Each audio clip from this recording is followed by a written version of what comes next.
There is a kind of loneliness that doesn't ask for attention.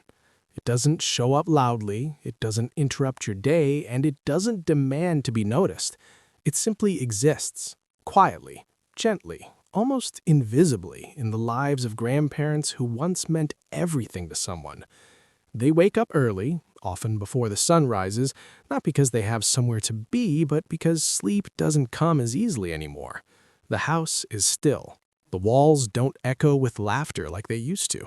The kitchen, once full of noise and conversation, now feels too clean, too untouched. They make their tea or coffee the same way they always have, sometimes out of habit, sometimes just to feel like something is still the same. They sit down, maybe near a window, maybe in a familiar chair they've had for years, and they look outside. Not always at something specific, just outside, watching people pass by, watching life continue, watching a world that seems to be moving forward without them. They don't say they feel lonely. In fact, if you ask them, they'll probably smile and say they're okay. They'll tell you not to worry. They'll remind you how busy you are, how important your life is, how much you have going on. And they'll mean it. They don't want to be a burden. They don't want to take up space in the life that already feels full. But somewhere inside, there's a quiet hope. A hope that maybe today the phone will ring. Maybe today someone will visit. Maybe today they'll feel remembered. They remember everything. Not just the big moments, but the small ones too. The way you used to laugh at the same joke over and over again. The way you needed them for the simplest things. The way their presence once mattered so much in your daily life. Those memories don't fade for them. They become stronger.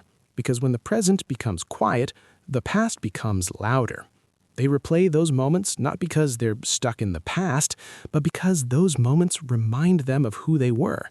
Someone needed, someone important, someone loved in a way that felt active and alive, not distant and occasional. The world today moves fast, faster than they ever imagined it would.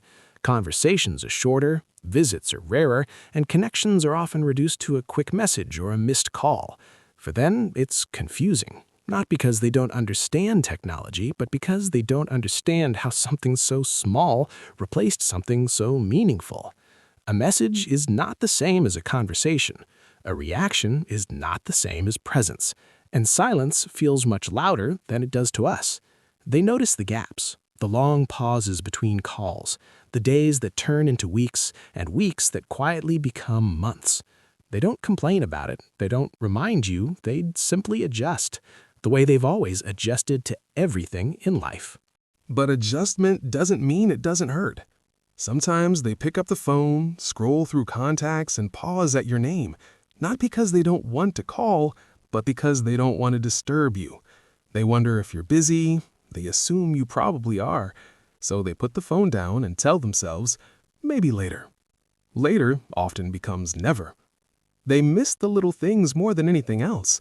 Sitting together without distractions, talking about random things that don't really matter, sharing a meal where no one is in a hurry to leave, feeling like they are still part of your everyday life, not just an occasional check-in.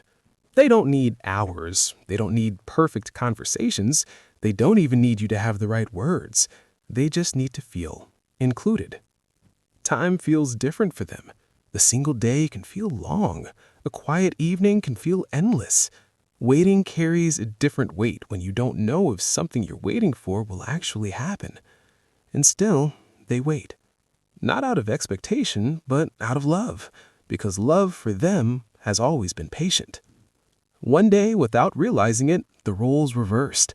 The people who once took care of everyone became the ones sitting quietly, hoping someone would take care of them emotionally. Not in a physical way, not in a demanding way, just in a way that reminds them they still matter.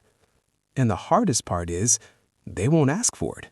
They won't tell you they need you more often. They won't admit that sometimes the silence gets too heavy, because their love has always been selfless. But selfless love still feels loneliness. There will come a time when you'll think about them differently, when life slows down just enough for you to notice what you didn't notice before. You'll remember the calls you didn't make, the visits you postponed, the conversations you rushed through. and you'll wish you had done more. Not because you didn't care, but because you didn't realize how much it mattered. The truth is, it doesn't take much. A few minutes of your day, a genuine conversation, a simple visit without any reason. These small things may feel ordinary to you, but to them, they mean everything. Because at the end of the day, they're not asking for your time. They're asking for your presence. And presence is something no one should have to wait for too long. So, if you're listening to this right now, take a moment. Think about them. Not in a rushed, passing way, but truly think about them. Because somewhere, right now, they might be thinking about you too. Not with anger, not with disappointment, but with quiet love and a little bit of loneliness.